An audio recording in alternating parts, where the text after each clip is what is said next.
Another day, another basketball stories na naman ang pagkukwentuhan natin. At ngayon nga ay pag-uusapan natin ang rason bakit hindi na maglalaro pa si AJ Debonsa sa Summer League at ang balitang best team na sasalihan ni Lebron ngayong offseason. Sa dalawang laro pa lang nga po ni AJ Debonsa sa Summer League ay napatunayan na nga po nito na meron talaga siyang ibubuga sa loob ng liga.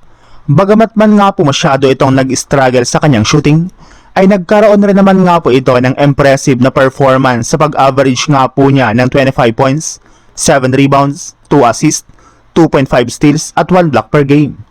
At dahil nga po sa pagkakaroon niya ng ganito kagandang laro ay nakapagdesisyon na nga po agad ang kanilang team na hindi na siya paglaruin pa sa Summer League.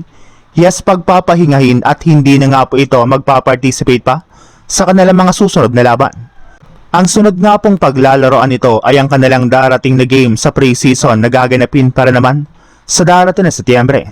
Magpo-focus na lang naman nga po ito sa pagsasaayos ng kanyang pangangatawan at ang pagpapanatili sa kanyang kalusugan. Bukod rin nga po dyan, bukod nga po sa paglalaro nito sa Summer League ay sasama na lang naman nga po siya sa mga gagawing practice ng kanilang team sa mga susunod na araw. Sa ibang balita naman, wala pa rin nga talagang nakakaalam kung anong team ang sasalihan ni Lebron ngayong offseason. Gayong wala rin naman nga na pong nagpapatalong interesadong kupunan sa pagkuha sa kanya kagaya ng Philadelphia 76ers, Miami Heat, Golden State Warriors, Minnesota Timberwolves at ang Cleveland Cavaliers. Lahat nga po ng mga ito ay gumalaw talaga sa pagre-recruit kay Lebron.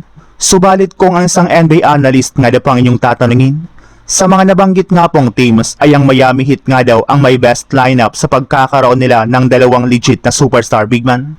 At nasa kanila rin naman nga po ang former Finals MVP na si Andrew Wiggins. At kapag sumali nga po ito sa Miami Heat ay siya nga po ang inaasahan na magdadala ng kanilang opensa at magiging main playmaker ng team.